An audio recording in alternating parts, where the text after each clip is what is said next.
The Endwalker Alliance raid is finally live, and with it there's a whole new set of bosses with cool abilities for you to get through. In this video, I'll be giving you a quick and easy preview of everything you can expect in a new raid that's guaranteed to guide you through it. My name is Ivona from momsdad.com, and if this is your first time on my channel, subbing is a good idea. I make simple FF14 guides that'll answer some of your questions in no time and give you some quick in-game wins. I also live stream on this channel quite a bit, so if you're a fan of awesome communities, in-game and other highlights, as well as Final Fantasy cooking streams, I'll see you around. Let's talk about the first boss of Aglaia, which is Byregot the Builder. At the start of the fight, the arena will be surrounded by walls, so you can't fall off. However, this will change in Phase 2, as the walls will disappear and you'll be able to get yeeted. In Phase 1, first we have Ordeal of Thunder, dealing damage to the whole raid, and that's just something to AoE heal through. Then there's Byregot's Strike, which will have him deal damage and knockback from a blue AoE circle. If you stand in the AoE, you'll take damage, so make sure not to do so. There's also Builder's Build, and when it happens, that means that the effects of Byregot's Strike will be different. It's kind of a boss buff that, when it's active, Byregot will also strike with 4 lightning cone AoEs from the point of impact. To counter this, you need to move adjacent to the cone AoE so that you avoid it when Byregot's Strike is cast. Finally, there is Byregot's Ward, which is a tank buster, so use defensive cooldowns here if you are one. Phase 2 will start when Byregot jumps to the center of the arena, followed by 2 line AoEs on either side of the arena. He'll deal a bunch of damage and destroy a portion of the platform, which will remove the walls of the arena.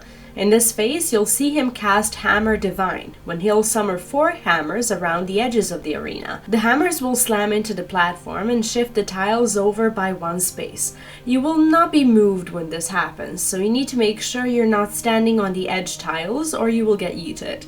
Then there's Leavenforge, which will have Byregot summon Hammer to the arena, which will create a massive line AoE. Right after that, Byregot will use Hammer Divine to shift the arena, and the summoned hammer will be moved too. To avoid getting your face smashed by the big hammer, you need to predict where the hammer will drop, and figure out where you need to stand in order to not get hit. Finally, we have Byregot's Spire, when Byregot will move to one end of the arena and fire off a big AoE that covers most of the arena. At the same time, he will go ahead and use Hammer Divine again, shifting the platform in the process. If you'd like to avoid this, you need to wait for the arena to shift and then relocate to a safe tile. The way to counter this is to find a row of platform tiles that will be moved outside the Spire AoE, then get yourself onto the file that's furthest from the hammer. Byregot also has a Phase 3, when some additional attacks will be added. One of them is Reproduce, summoning copies of Byregot along one edge of the arena. Shortly after, the copies will move across the arena, dealing circle AoE damage. Before they even begin moving, Byregot will give 3 of them a boost, causing them to move faster. To counter this, look for either of the 2 clones that are not charged and stand in front of them. Then, once the charged copies move past you, move into their lane to avoid the attacks of the slower copies. From there on, it's rinse and repeat until you beat the boss. Before you get to the next boss, you'll have to get through Rhalgr's Emissary, who has his own set of abilities you want to be aware of. The first one is Destructive Static, dealing damage to the half of the arena that's in front of the boss, so all you need to do is stand behind him to avoid it. When you see the message, destructive charges are on the move. Watch out for 2 lightning orbs, which will start circling around the arena. They will form a line around 2 quadrants of the arena, and they'll blast those sections with an AoE. To counter this and avoid getting hit, you need to watch the lines of the orbs and move accordingly. We also have Lightning Bolt, which will target random players with AoE circle attacks. For this, all you need to do is spread out and avoid getting hit by other people's AoEs. Then there are Bolts from the Blue, which is a raid-wide damage that healers need to AoE heal through. Bolt Loop represents a series of 3 AoE attacks, starting with a big circle AoE. The AoE will then spread out, dealing damage 2 more times in a ring AoE. All you need to do is avoid each ring of AoE damage when it appears. Finally, there's Destructive Strike, which is a tank buster, so use your defensive cooldowns here if you're a tank. The second boss of Aglaia is Rhalgr the Destroyer. This fight will happen in a hand-shaped arena, and that will be quite important for a few mechanics during the fight. The first one is the Lightning Rain, which is a raid-wide damage you need to heal through. Then there's the Destructive Bolt, which is a tank buster that'll affect all 3 tanks. If you're a tank, use defensive cooldowns and make sure to move away from the other players. We also have Advent of the 8th, when Rhalgr will summon 2 portals at the north side of the arena. Right after that, Rhalgr will cast Hand of the Destroyer. The hand will have Rhalgr randomly choose one of the portals to punch through, which will be indicated by the color of the 2 smaller portals at his side. Rhalgr will point his fist towards the one he intends to attack through. To counter this and avoid being yeeted off the platform, you need to move near the large portal that Rhalgr is not attacking through. The next thing to worry about is the Broken World. Rhalgr will summon a large meteor at the north of the arena. The closer you are to it, the more damage you'll take, so make sure to move to the opposite end of where the meteor is summoned to avoid getting smashed. There is also the Advent of the 8th, which will sometimes get cast along the Broken World. If this happens, Hand of the Destroyer will punch the meteor just before it lands, breaking it into a few smaller AoEs on the other side of the arena. To counter this, move underneath the original Broken World AoE. There's also a third version of this attack that can happen, in which case Rhalgr will summon both portals from Advent of the 8th, but will use the Hand of the Destroyer on the opposite one from the Broken World. This means you will need to move to the correct half of the arena to avoid the Hand of the Destroyer, while moving far enough away from the Broken World meteor at the same time. AoE markers will also target players after the meteor explosion, so after avoiding the meteor, make sure to spread away from each other to not get people hit if you're targeted. Another ability is Rhalgr's Beacon. Rhalgr will target one part of the palm with a big purple AoE that is also a knockback. To avoid being yeeted, move in front of one of the fingers to be knocked right into the fingertip. Make use of the green lines to figure out the trajectory you will take after being pushed back. There's also the Hell of Lightning, and these attacks will also create lightning AoEs on each finger except for one. What you need to do is find the finger that isn't hit by AoEs and move there to avoid damage and getting yeeted off the platform. When Bronze Work is cast, Rhalgr will attack with 2 sets of cone AoEs that cover the arena. To avoid this one, you need to stand in the second set of AoEs until the first ones go off, then move into new safe spot that appears. Oh, and lightning AoEs will also happen at this time, so make sure to avoid them too. From here on out, it's rinse and repeat until you kill the boss. The second mini-boss of Aglaia are the Lion and Lioness of Aglaia, so we'll go over their abilities too. There's double immolation, dealing damage to all party members, so the healers should AoE heal through this. We also have Slash and Burn, when this cute lion couple will use a ring-shaped AoE and a point-blank AoE one after the other, and that'll be indicated by the numbered markers above their heads, so just watch for who attacks first and move away from the area that will kick your butt. Finally, there's Roaring Blaze, when the lions will each cast a half-room AoE, also in the order of the markers above their heads, and for this one too, you need to watch for who attacks first and move out of the way. The third boss of Aglaia is Azeyma the Warden. The first thing to worry about is the Warden's Prominence, which is a raid-wide damage for your hardworking healers to push through. Another one is Warden's Warmth, the tank buster that affects all 3 tanks, so if you are one, use defensive cooldowns and please do spread out. You'll also have to deal with Solar Wings, when Azeyma will spread with 2 wide cone AoEs to either side of her, so there will be 2 small cone safe spots on her front and her back. There will also be 3 Sunstorm Orbs spawn on either side of the arena, which will explode in a larger AoE shortly after the cones are resolved, and that's why you should stay at the cone safe spots until the orbs blow up. Also be aware of Sun's Shine, because the boss will occasionally cast it right after Solar Wings. There will be 3 clones that sprint towards one row of Sunstorm Orbs. Then they will cast Hot Air, pushing the orbs to the opposite side of the arena and creating a safe spot directly underneath them. What you need to do is move to the same side of the arena as the clones and stay there until all orbs explode, and you'll be just fine. Solar fans are another boss's ability, and when it happens, Azeyma will throw both of her fans to the sides of the arena, dealing damage in a line AoE along the way. Right after that, she will cast Radiant Rhythm, and Azeyma's fans will move around the edge of the arena in quarter circle intervals, dealing damage in the area they're in. The fans will move 4 or 5 times before stopping and exploding in a big circle AoE. To avoid this, make sure to stay close to Azeyma, then count the number of times the fans move. When they stop, you need to quickly figure out their position and move to a spot adjacent to them to avoid the large AoE that follows. The next time this attack happens, the fans will move the opposite number of times that they did the first time. For example, if the fans moved 4 times on Radiant Rhythm 1, they will move 5 times on Radiant Rhythm 2, so keep this in mind to determine where the fans will end up. During Fleeting Spark, which comes right after Radiant Rhythm, Azeyma will cast a large 270-degree AoE at her front, so make sure to move behind her to avoid this. When Solar Fold happens, Azeyma will attack in a cross shape from her center.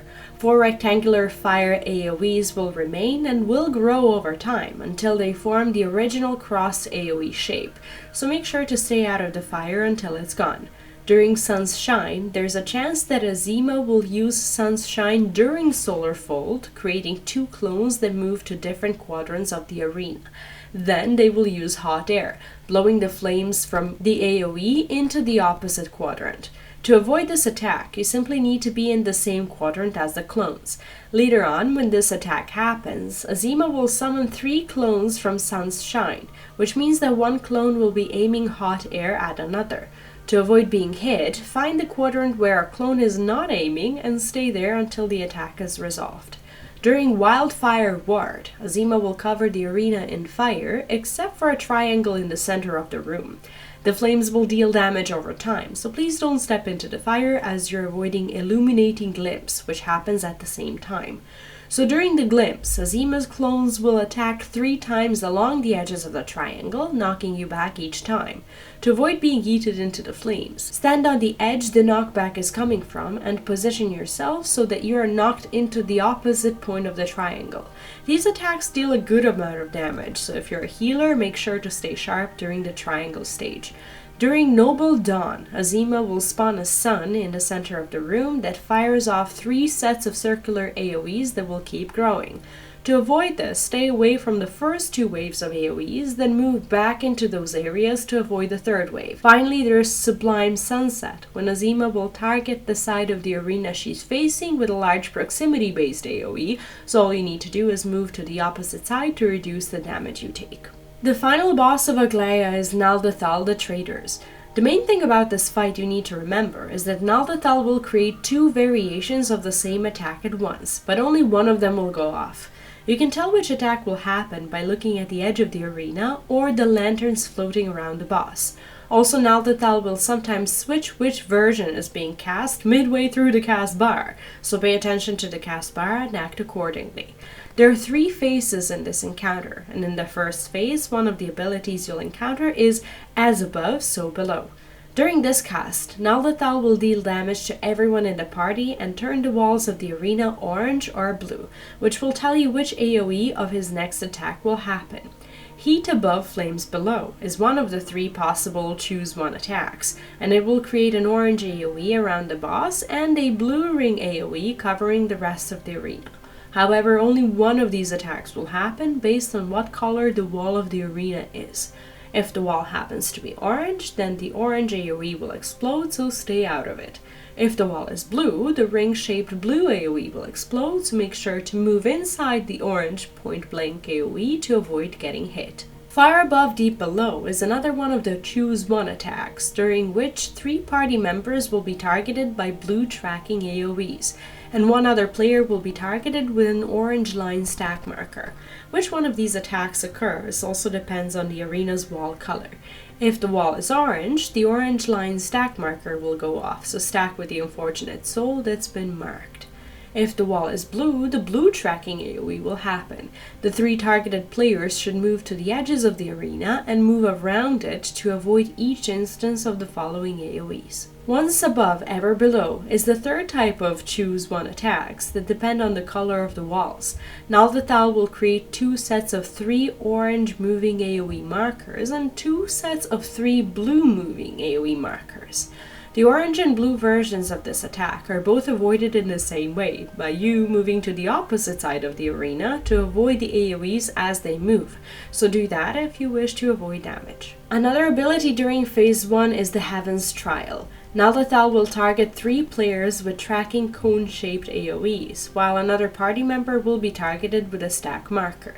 The players targeted by AoEs should spread out from other players to avoid hitting them, while all the other players should group up on the targeted player. There is also Golden Tenet, targeting 1 of 3 tanks with a stack marker, so all the tanks should run to the targeted one to soak the attack damage.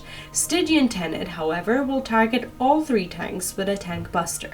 If you're a tank, use defensive cooldowns and make sure to spread. During Hell of Fire, Nald'thal will target 1/2 of the arena in an AoE, indicated by where the purple light is glowing towards.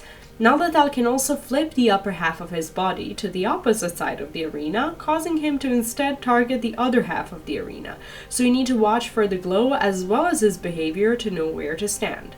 During Weyard's Soul, Nald'thal will spawn big orbs that fall onto the arena, exploding in large AoE circles wherever they land.